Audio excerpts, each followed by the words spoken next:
Hello guys, तो मैं ले आया हूँ बॉडी बिल्डिंग की बहुत सारी नई अपडेट्स। और आज की सबसे बड़ी अपडेट तो यही है गाइस कि मैट जॉनसन का camp is on fire. Yes guys, कल जैसे ही क्विंटन बीस्टवुड का ये वीडियो आया उसके बाद से कई सारी बड़ी चीज़ें हो गई। पहले तो देखो, निक ने एक पोस्ट डाला और उनके पोस्ट पर किसी ने कमेंट करके बोला कि भाई आप मैट जॉनसन के साथ काम करना बंद कर दो, you are better than him. Then उसके बाद गाइस सरप्राइजिंगली इनफ निक ने रिप्लाई तक करा उस पोस्ट के ऊपर। निक ने बोला कि I am no longer working with Matt Johnson. Yes guys, Nick ने कंफर्म कर दिया कि भाई अब मैट जॉनसन के साथ वो वर्क नहीं कर रहे, वो किसी और कोच को हायर करेंगे। एंड ये न्यूज़ गाइस, ये अपडेट ऐसी फैली जैसे कि जंगल में आग। फिर निक ने देखो एक और पोस्ट डाला जहाँ पर उन्होंने बोला कि new week, new beginnings, same goal and thriving in the chaos. मतलब एक नई शुरुआत के लिए पूरी तरीके से रेडी दिखाई दिए निक वॉकर। एंड ये चीज़ गाइस निक के लिए अब बहुत ज़्यादा बेटर जाएगी। देखो, किसी न्यू चीज़ के साथ, न्यू टेक्निक के साथ, न्यू कोच के साथ, न्यू डेडिकेशन के साथ, एक बिल्कुल ही न्यू एनवायरनमेंट में जब आप वर्क करोगे, you are going to really thrive. और सच में न्यू टेक्निक के साथ गाइस आपकी फिजिक पर बहुत ज़्यादा वर्क करा जाएगा, इंप्रूवमेंट्स का स्कोप बढ़ जाएगा। एक नया कोच नए ही तरीके से आपकी फिजिक को देखेगा और उस पर उसी तरीके से वर्क करेगा। और मुझे पूरी तरीके से बिलीव है गाइस, पिटौर के पास जाएँ, स्टेफन किन्जो के पास जाएँ, नील योडा के पास जाएं या फिर हेनरी रैम्बोर्ड के पास जाएं, जिस भी कोच के पास ये जाएंगे सच में इनकी फिजिक में अब हमें इंप्रूवमेंट्स देखने को ही मिलेंगी। क्योंकि ऑनेस्टली गाइस मैट बहुत ज़्यादा अच्छे कोच थे, इस बारे में कोई डाउट नहीं है। बट लास्ट कुछ टाइम से उनका फोकस बॉडी बिल्डिंग की टूवर्ड्स नहीं था उतना ज़्यादा जितना पहले कभी वो किया करते थे। और इसमें उनकी कुछ खासी गलती नहीं है, बिकॉज इतनी सारी चीज़ें वो ऑपरेट कर रहे थे, 2-3 बिजनेसेस थे बहुत बड़े बड़े उनके, सप्लीमेंट कंपनी वगैरह, तो वहाँ पर उनको पूरा फोकस देना पड़ रहा था। तो इसीलिए गाइस ध्यान दे रहे थे, पीक लेकर आ जाते थे अपने एथलीट को, लेकिन कहीं ना कहीं उनके एथलीट लैग करते हुए ज़रूर दिखाई ही दे रहे थे। एंड ये स्टेटमेंट गाइस अब इस चेंज के बाद निक के जो न्यू कोच होंगे, कोई भी हो चाहे, बट ये जो कोच इन्होंने चेंज करे हैं या फिर दूसरा इन्होंने डिसीजन लिया है जो मैट जॉनसन के साथ वर्क ना करना है, इसके बाद गाइस अब मैं आपके सामने एक स्टेटमेंट बना रहा हूँ बहुत ज़्यादा बड़ा। बट उससे पहले मैं आपको कुछ फैक्ट्स बताऊंगा। देखो, रमॉन डीनो के इतना ऊपर जाने की बात मैंने ही करी थी पहले।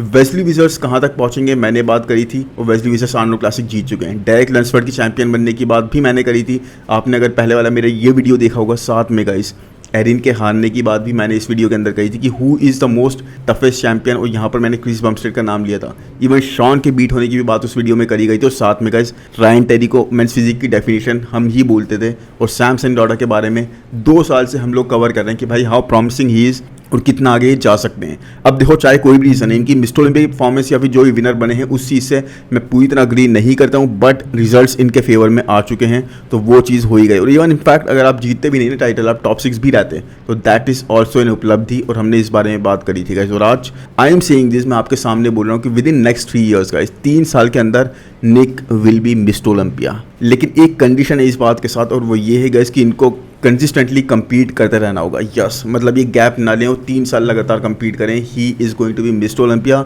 अगर ये किसी भी नए कोच के साथ काम करते तो, that is with the condition that he will keep competing. अब देखो, ऐसा मैं इसलिए बोल रहा हूँ क्योंकि मास मास्टर एरा फिर से एक तरीके से वापस आ रही है, साइकिल का चक्का फिर से घूम चुका है। और डेफिनेटली मुझे बिलीव है गाइस, एक न्यू कोच के साथ इनकी वेस्ट पर, इनके लेग्स पर, इनके क्वाड्स पर एक नई अप्रोच के साथ वर्क करा जाएगा, and that is certainly going to reap some fruits. सच में इस चीज़ का बेनिफिट होगा। लेकिन एनीवेज इसके बारे में बात करेंगे। आज एक स्टेटमेंट तो मैंने आपको दे दिया नेक्स्ट 3 ईयर्स का।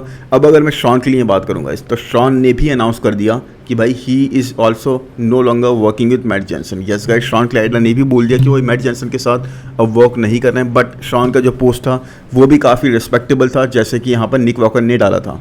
यहाँ पर शॉन ने बोला गाइस कि उन्होंने अपना टाइम पूरा सारा और अपनी एनर्जी उनको सक्सीड कराने के लिए यूटिलाइज़ करिए। मतलब मैट जॉनसन के बारे में यहाँ पर शॉन बोलते हुए दिखाई दिए कि मैट ने अपनी सारी एनर्जी और टाइम उनको सक्सीड करने में लगाया, और इस चीज़ के लिए उनको हमेशा अप्रिशिएट करेंगे। और इस तरह से इन दोनों ने पार्ट वेस्ट करेगा। उसके बाद गाइस तो सही है, अब मतलब शॉन भी पार्ट हो चुके हैं और दूसरे कोच के साथ वर्क करेंगे। अब लेट्स सी ये किसको हायर करते हैं। बट मेरे हिसाब से गाइस इन दोनों के लिए ये चीज़ बहुत ही ज़्यादा अच्छी जाएगी, और बहुत ही अच्छे और हेल्दी वे में इन लोगों ने पार्ट करा है। मतलब कोई भी हार्ड फीलिंग नहीं है इनके मैट जॉनसन के साथ में।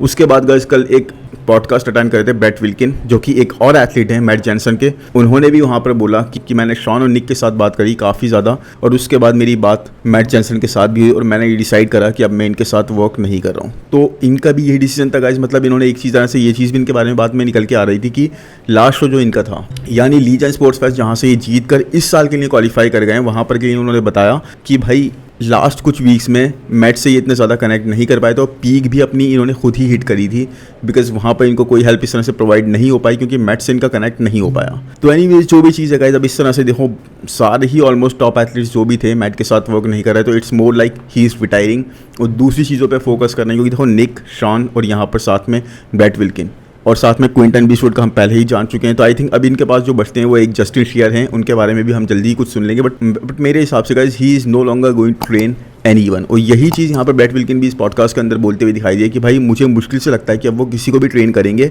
क्योंकि उनकी बातों से इनको ऐसा ही लग रहा था। तो एनीवेज गाइस देख लो किस तरह की अपडेट है। अब मैट जेनसन का कैंप पूरी तरह से खत्म हो चुका है और अब ये सारे एथलीट्स हमें किसी और न्यू ट्रेनर के अंदर, न्यू कोच के अंदर ट्रेन होते हुए दिखाई देंगे। बट ठीक है, बहुत ज़्यादा इंटरेस्टिंग अपडेट थी गाइस, बहुत ज़्यादा मज़ा आया इस चीज़ को जानने में, खास तौर पे जिस तरह से शॉन हमें लास्ट ईयर के मिस्टर ओलंपिया में दिखे, अपने पूरे पोटेंशियल को यूटिलाइज़ करते हुए नहीं दिखाई दी, और साथ में गाइस बहुत ज़्यादा स्मॉलर साइड पे दिखाई दिया, जो कि चीज़ इनके लिए सही नहीं गई। और साथ में निक के लिए भी अब चेंजेस करने का, एक्चुअल में इंप्रूवमेंट्स दिखाने का स्कोप बनता है, बिकॉज वही है गाइस, लास्ट वीक में आपको पता लगा कि निक की बॉडी रिस्पॉन्ड नहीं कर रही है। 10 वीक्स आउट, 11 वीक्स आउट या फिर 8 वीक्स आउट, आपको क्यों पता नहीं लगी इस चीज़ के बारे में, स्पेशली जब निक आपके पास मूव हो चुके थे, बंदा आपकी सिटी में मूव हो चुका है ताकि आपके साथ बैठ कर ट्रेन कर सके, आपके साथ रह सके, पूरी तरह से अपने डेडिकेशन और फोकस को दिखा सके।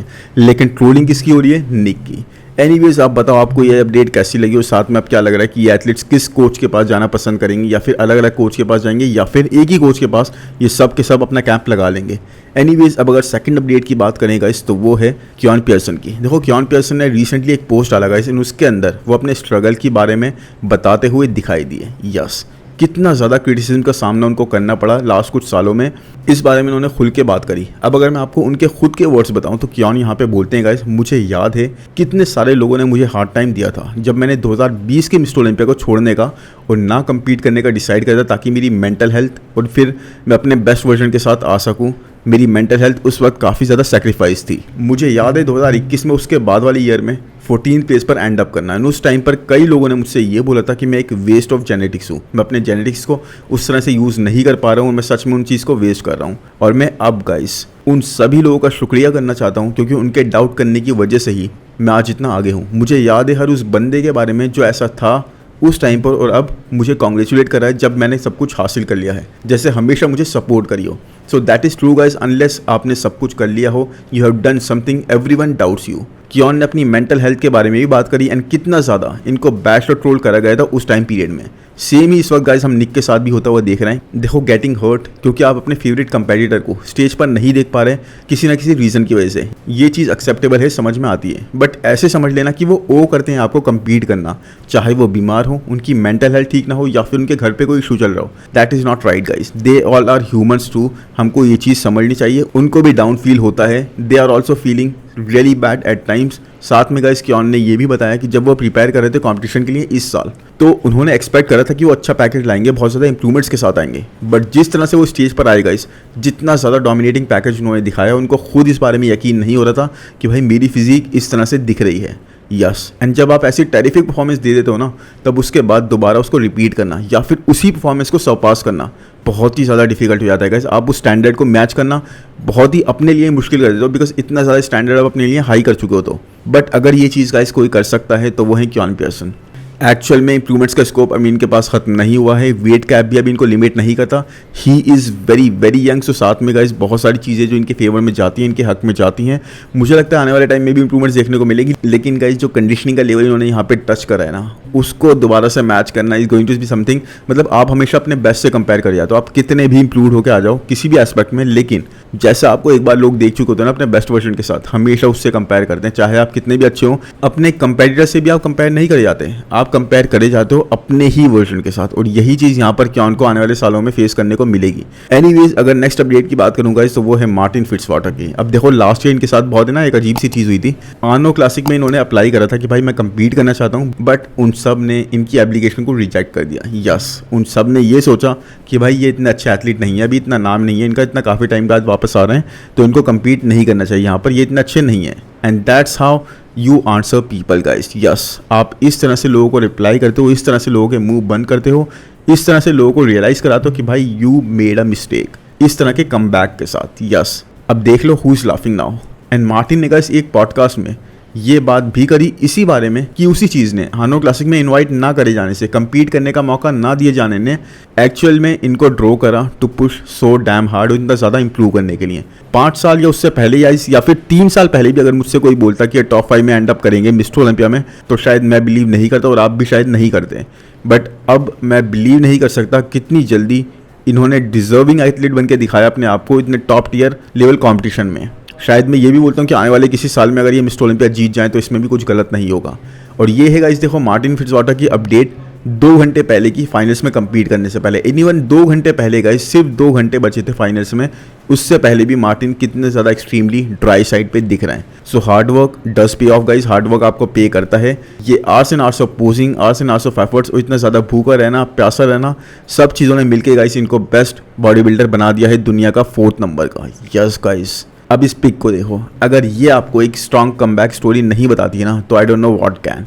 क्योंकि मार्टिन यहाँ पर आप नीचे की पिक में देखोगे 2nd प्लेस हुए थे 2022 में टेक्सास प्रो में एंड्रू के सामने, एंड 2024 में Martin placed ahead of Andrew. देख रहे हो आप, जो कि एक्चुअल में most aesthetic open body builder आजकल के टाइम के माने जाते हैं। एंड जो लोग बोल रहे थे ना एंड्रू यहाँ पर इंप्रूव थे इस साल के मिस्टर ओलंपिया में, या फिर उनकी मैंने बात नहीं करी और बहुत ज़्यादा कंडीशन थे, वो खुद देख लें यहाँ पर कि एंड्रू का mid section guys, even the mid section of Andrew जैट इतना ज़्यादा सॉफ्टवेयर था compare to his any past performance. I think condition के मामले में गाइस ये वर्स्ट पैकेज यहाँ पर एंड्रू जैक लाए थे, बट नो वरीज, कुछ लोग कभी नहीं समझते। सो लेट दैट बी, हम हर किसी को सही करने नहीं बैठे, आपकी जो ओपिनियन है आप रख सकते हो। But Martin guys, Martin definitely जिस स्पीड से इंप्रूव कर रहे हैं and he stood his ground in the mister Olympia, मैं सच में देखता हूँ गाइस आने वाले सालों में, यानी 2-3 सालों में इनको कॉन्वर्जेशन में आते हुए मिस्टर ओलंपिया बनने की। यस, क्योंकि इवन इस posing and presentation guys, they were also super confident for a debutante. ये सिर्फ डेब्यू करे तो उसके बाद भी he really stood out.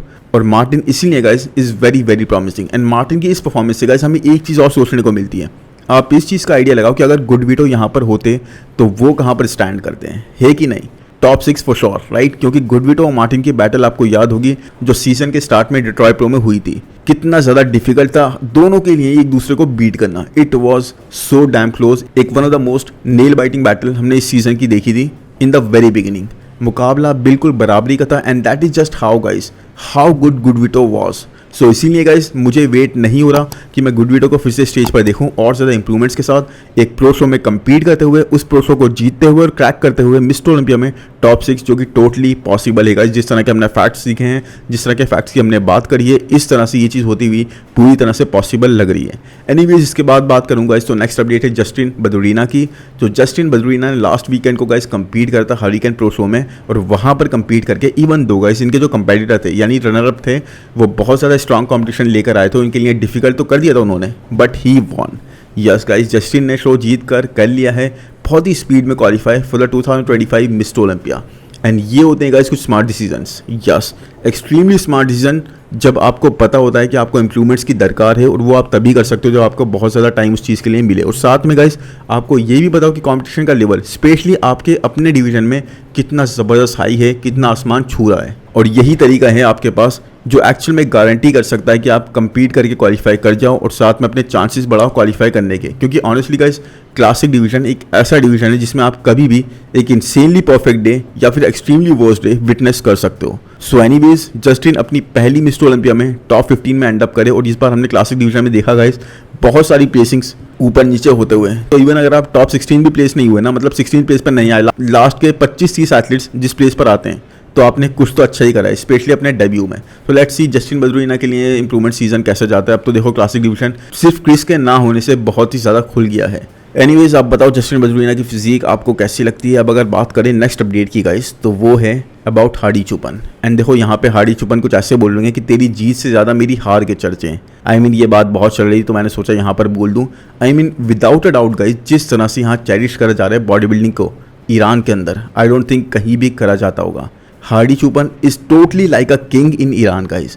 Samson को देखो यूके एयरपोर्ट पर दिखा रहे थे कि कोई भी ऐसा वेलकम नहीं मिला, बहुत ही कम लोग उन्हें कलेक्ट करने के लिए आए, even after winning and title दोबारा से यूके में लेके जाने के लिए after a long while. Well, इस बारे में देखो, पहली बात मैं आपको बताऊं कि यूके में पहले तो बॉडी बिल्डिंग को फर्स्ट स्पोर्ट की तरह नहीं देखा जाता। वहाँ पे दूसरे और भी स्पोर्ट है जहाँ पर जिनको बहुत ज़्यादा प्रेफर करा जाता है। In terms of popularity UK में गाइस बॉडी बिल्डिंग कई स्पोर्ट्स के बाद आता है। और सेकंड रीज़न मैं ये बोलूँगा कि भाई देखो, ऑफकोर्स सैमसन को उस तरह से रिसेप्शन नहीं मिला, और उसका रीज़न एक ये भी है कि सैमसन ओरिजिनली और टेक्निकली नाइजीरिया से बिलोंग करते हैं, ना कि इंग्लैंड से, इसीलिए गाइस उस तरह से उनको वेलकम नहीं दिया गया। एनीवेज हार्डी को तो man boss insane amount of respect और प्यार मिल रहा है फ्रॉम हिज कंट्री पीपल, क्योंकि ईरानियन जानते हैं गाइस कितनी बड़ी चीज़ है ये हमेशा इस तरह से टॉप प्लेसिंग लेके आना, और स्पेशली उनके माइंड में तो वो जीत ही रहे थे, और ये बात कोई भी डिनाइल वाली बात नहीं है। बहुत सारे लोग इस चीज़ में बिलीव करते हैं, even if you are from Iran और नॉट।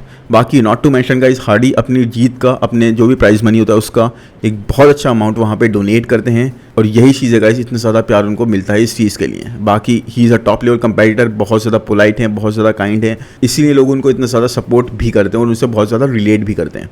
एनीवेज अगर नेक्स्ट अपडेट की बात करूँगा तो वो है ब्लेसिंग अबोधिबू की। एंड ब्लेसिंग का ऑफ सीजन ऐसा लग रहा है अब खत्म होने वाला है। यस गाइस, ऐसा लग रहा है कि अब ये काफ़ी संतुष्ट हैं अपनी प्रोग्रेस के साथ, जितने ज़्यादा बिगर साइड पे ये दिख रहे हैं, जो कि ये बहुत ही दिख रहे हैं, मतलब 300 पाउंड्स इन्होंने ऑलरेडी क्रॉस कर लिया और इतनी ज़्यादा हाइट इनकी नहीं है। And yes guys, off season के अंदर भी 300 पाउंड क्रॉस करना बहुत सारे एथलीट्स हैं जो नहीं कर पाते, बहुत कम एथलीट्स हैं जो इस श्रेणी में आते हैं, इस लाइन में आते हैं। लेकिन प्रॉब्लम यह वही है कि ब्लेसिंग की स्किन यहाँ पर काफ़ी ज़्यादा थिकर साइड पे लग रही है, आपको नहीं लग रही। एंड मे बी शायद इसका रीज़न सिर्फ यही हो कि ऑफ सीजन में है, काफ़ी ज़्यादा कार्ब्स, काफ़ी ज़्यादा वाटर वगैरह होल्ड करते हुए दिख रहे हैं, काफ़ी फैट होल्ड करते हुए दिख रहे हैं। और अगर ऐसा रीज़न है गाइस तब तो ठीक है, वरना ये चीज़ इनको बहुत ज़्यादा हर्ट करती हुई दिखाई देगी स्टेज पर गाइस, इनकी अपीयरेंस में। साथ में guys legs, we have no idea कितनी इंप्रूवमेंट्स हुई है, क्या साइज़ है, क्या इन्होंने चेंजेस करे हैं, थिकनेस ऐड करी भी है नहीं, कुछ भी आइडिया नहीं है। लेग्स की अपडेट हमें कोई नहीं मिली लास्ट कुछ टाइम से। एंड अपर बॉडी में गाइस इवन दो इनको थोड़ा बहुत साइज चाहिए था, लेकिन इतनी ज़्यादा इंप्रूवमेंट्स, मैसिव इंप्रूवमेंट्स इनको लेग्स के अंदर ही चाहिए थी, अपर बॉडी में नहीं चाहिए थी।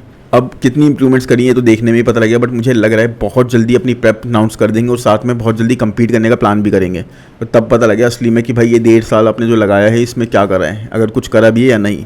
एनीवेज अगर बात करें नेक्स्ट अपडेट की गाइस तो वो है आंद्रिया पेस्टी की। एंड आंद्रिया का सीज़न गाइस लास्ट सीज़न अच्छा नहीं गया, इसमें इनकी कोई कमी नहीं थी, इन्होंने बहुत ज़्यादा ट्राई करा अपनी पावर के साथ, जो भी ये कर सकते थे ना मैक्सिमम इन्होंने सब कुछ करा, हर एक स्टोन को टर्न करके देख लिया अपनी तरह से, पूरी तरह से कंडीशन आए, पूरी तरह से बार बार कंपीट करा, even though he did not win. कई बार तो ऐसा हुआ कि भाई ये जीत सकते थे, पूरी तरह पॉसिबल था, लेकिन रिजल्ट्स इनके फेवर में नहीं कर, जिसको लोगों ने बहुत ज़्यादा ट्रोल भी करा। लेकिन गाइस कहते हैं ना हर चीज़ का एक टाइम मुकर्रर होता है, जो चीज़ जब नहीं होनी होती तो वो नहीं होती, और वही हुआ इनके साथ। और अब guys even after placing second in every show, जहाँ पर ये जीत सकते थे वहाँ पर भी अब ये अपनी इंप्रूवमेंट्स पे काम कर रहे हैं। एंड अब यहाँ पर आंद्रिया 3.5 वीक बाद की, यानी इनके लास्ट शो जो इन्होंने कंप्लीट करा है उसके 3.5 हफ्ते बाद की अपडेट शेयर करते हैं, और यहाँ पर बता रहे हैं 125.5 kg इनका वेट है इस वक्त। एंड उसके बाद भी गाइस आई थिंक अभी भी अपनी फिजिक को वैसे ही टाइट रखे हुए हैं, बहुत ज़्यादा इन्होंने ऑफ नहीं जाने दिया, but I don't think season के इतने स्टार्ट में ही ये प्लान करेंगे कम्पीट करने का। वैसे ही guys in the beginning of the season आप जानते हो कॉम्पिटिशन का लेवल कितना हाई होता है, हर कोई